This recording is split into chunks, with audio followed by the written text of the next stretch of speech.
vient un moment où il y avait des envoyés du diable. Étant dans mon ministère et faisant office, d'après eux, d'appeler de disciples, de futurs serviteurs de Dieu, qui en réalité étaient livrés, qui cachaient, dissimulés parmi nous, voulaient s'aimer, je ne sais pas quel genre de vent. En dehors d'eux, il y avait même des gens dans le peuple, mais agents des ténèbres, qui voulaient, je ne sais pas, envoyer quel genre de vent dans ce ministère.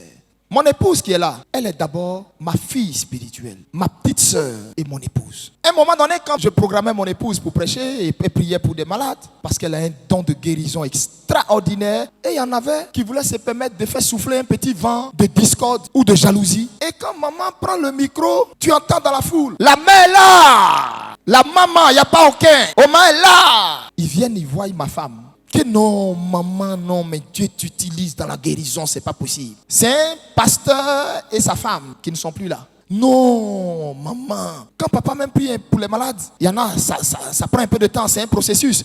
Mais toi, maman, non. Et dès que ma femme a entendu ça, elle a recadré directement cette femme pour dire, de quoi toi tu es en train de parler? Qu'est-ce que tu veux me faire croire? Que moi je suis plus loin que mon mari. Toi tu es une vraie plaisantine, une vraie sorcière. Ce que tu me vois faire là, je ne savais pas comment on fait ça. Quand il est descendu de la montagne, je l'ai supplié de mettre sa main sur moi. À chaud, brut là, c'est moi qui ai pris tout. Et quand il priait, il a dit à Dieu, fais avec ma femme au-delà de ce que tu voulais même faire avec moi. Non, c'est dans quoi tu es. Imaginez-vous, dans un autre ministère, si c'était une femme qui avait un esprit de Jézabel, c'est-à-dire de commandement, d'autorité, avide de gloire, qui n'était pas affranchie, ni dépouillée, qu'est-ce qui allait se passer? Beaucoup de ministères, vous voyez, divisés. Beaucoup d'hommes de Dieu, vous voyez, qui ont divorcé là. C'est pas parce que c'est pas leur femme, c'est sa vraie femme, la femme de son appel. Mais ils n'ont pas vu l'ivraie qui s'est planté, qui est venu et puis qui a frappé au milieu. Prenez pour modèle Christ. Là où normalement vous devez prendre la gloire, sachez vous confondre dans la foule. Une femme ne se compare pas à un homme. Où ils vont tuer là? Dans l'église, il y avait quelqu'un qui était aveugle depuis bien longtemps. Chaque fois, je prie pour ce dernier et le Seigneur ne lui accordait pas la guérison. J'impose les mains, zéro.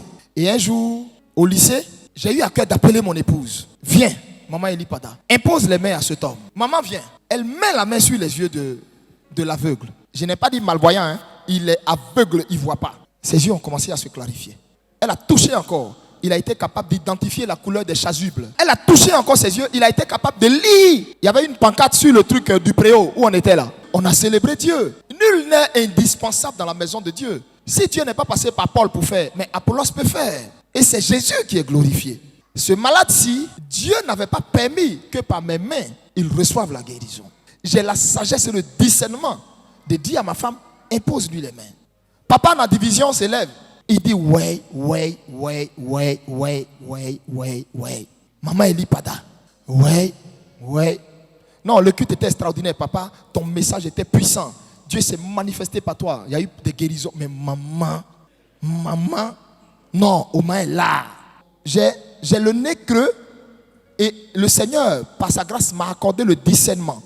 Donc, quand quelqu'un parle, je sais si c'est pour la gloire de Dieu ou s'il veut exciter la levure en moi. Je sais reconnaître la manifestation d'un esprit de division pour l'arrêter immédiatement. Dès qu'il s'est assis, sa femme a pris en même temps. Que c'est à cause de ça, papa, je t'ai dit, moi je vais être protocole de maman. Et elle-même derrière. Le grand Elipada a prié pour le monsieur. Dieu n'a pas ouvert ses yeux. Sa femme. Mais est-ce que tu es obligé de mettre grand Elipada derrière? Donc, vous analysez les mots, vous comprenez? La subtilité, la ruse. Dis avec moi, la voix du serpent. Il y a plein de gens, tu penses que c'est ton ami, tu crois qu'elle est ta collègue. Il y a des personnes, en réalité, qui ont une voix de serpent. Toujours en train de te dire, est-ce que tu as vu ce qui s'est passé là même, à la veillée là? Est-ce que il y a des gens avec lesquels vous devez vous déconnecter. Elle est nuisible. La voix du serpent dans le jardin. Ève n'a pas discerné la voix du serpent. Je les ai recadrés en même temps. J'ai dit, mais vous là, vous êtes des plaisantins quoi. Vous ne réussirez jamais à m'opposer à ma femme. Et ils ont voulu se confondre en excuse. J'ai dit, non, vous parlez à quelqu'un par qui Dieu passe par lui pour chasser même des démons à travers son regard. Donc, discernement d'esprit, là, j'ai ça. Vous pensez pouvoir m'amener à m'opposer à ma femme?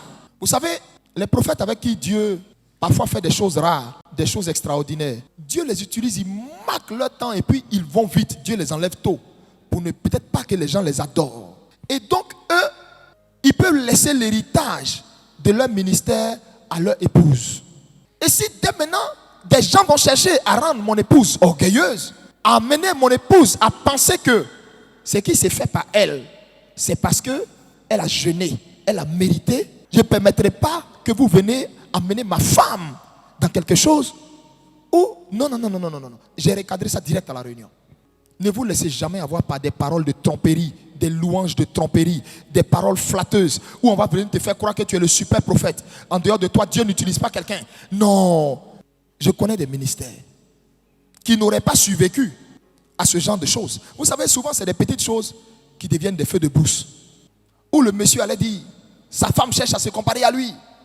Il allait empêcher qu'elle exerce son ministère. Ça allait devenir des palabres. Ça allait entrer dans un fait de division de foyer. Sachez reconnaître le don, le talent que Dieu donne à quelqu'un, même fût-elle plus petite que vous. Sachez célébrer ça.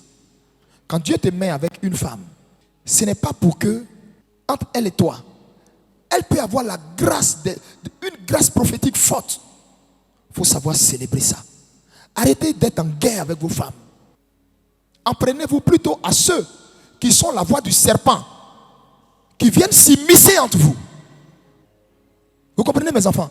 Il y a des gens qui vont tout faire pour chercher à vouloir vous opposer au Seigneur en vous amenant dans un orgueil qui n'a pas sa place.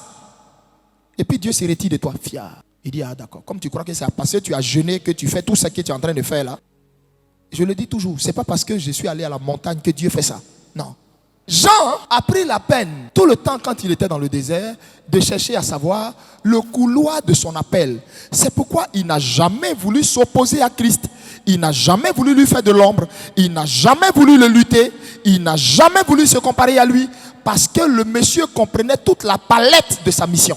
Parce que ses disciples sont venus lui dire, Maître, Rabbi, ton type de qui tu as rendu témoignage la dernière fois quand il est venu se baptiser là. Et puis une colombe est descendue du ciel, s'est posée sur son épaule. Et on a entendu une voix qui a parlé là. Et tu as rendu témoignage de lui en Jean chapitre 1, verset 29 pour dire, voici l'agneau de Dieu qui ôte le péché du monde. Depuis tu as rendu témoignage, depuis tu as certifié son appel et son ministère là. Et il se prend, hein, il est en train de baptiser dans le Jourdain. Oh, c'était toi le grand Jean qui baptisait dans le Jourdain. C'est là-bas lui-même il est venu se faire baptiser par toi. Dans quel coup, lui il te déloge du Jourdain et lui et ses disciples sont en train de baptiser là-bas. Et Jean s'en va se débrouiller dans un petit fleuve quelque part là, du nom de Écon. Donc ses disciples viennent mettre des choses dans sa tête pour l'amener à renier le témoignage que lui il avait donné de Jésus. Jean leur dit, mais je vous avais dit que moi je ne suis pas le Christ et que j'ai été envoyé pour préparer son chemin. Et donc, quand tu comprends toute la palette de ta mission, il y a des choses et des futilités dans lesquelles tu n'entres pas. Jean a vaincu la voix du serpent devant laquelle Ève n'avait pas triomphé. La voix du serpent était dans la langue de ses disciples pour l'amener à se dédier sur le témoignage qu'il avait fait de Jésus. Chaque fois, je vous dis ici, ne vous asseyez jamais avec quelqu'un qui va commencer une conversation où il va commencer par le sujet, c'est ton papa. N'aborde pas ça avec elle. Elle est un serpent qui cherche des informations. Il y a des gens, quand ils entrent dans ton ministère, ils veulent entrer jusque dans ton intimité. Faites attention. Parfois, vous-même, vous devez savoir mettre des balises. Après que maman ait fini de prier pour ce jeune homme, le dimanche qui a suivi, il ne voyait plus encore. Et sa condition était même pire que précédemment. Jusqu'à ce que je fasse la sortie du sel de la miséricorde. Et c'est ce jour-là, j'ai demandé au jeune, tu veux voir? Il dit oui. Et j'ai pris le micro et j'ai dit à tout le monde, ton jour de voix est arrivé. Parce que quand tu avais mis pied dans ce ministère, tu te rappelles que je t'ai dit, attends, quand on va entrer au milieu de l'année, l'Éternel ouvrira tes yeux et tu vas voir. Moi, le même qui est prophétisé là, j'ai oublié, le jeune s'est mis dans la ligne des malades.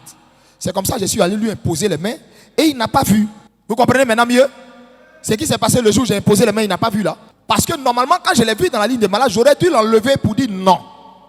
Dieu m'a dit, à telle date précise, de venir vers toi, de toucher tes yeux, il te guérira complètement. Je me suis laissé pris dans le piège de l'orgueil. Il était dans la ligne des malades. Je m'avais touché ses yeux, il ne voit pas. Dieu pour me dire, ce n'est pas toi qui fais. Quand tu as envie de faire, tu es mon serviteur, tu n'es pas mon commandant. Tu n'es qu'un serviteur. Pour me faire passer le message, il me pousse à appeler mon épouse qui touche les yeux de la personne, il ouvre ses yeux.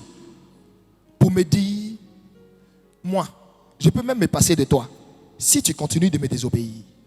Et donc le jour où le ciel sort, il me dit maintenant clairement, on est auquel et moi? J'ai dit juin. Il dit ok. c'est maintenant son temps de guérir. Prends le sel. Tu n'auras même pas un effort à fournir. Dis-lui de frotter ses yeux avec ça, son front, tout. Il a frotté son front, ses yeux, tout. Mets maintenant ta main sur son front et sur ses yeux. Je le fais. À l'instant, Dieu ouvre ses yeux.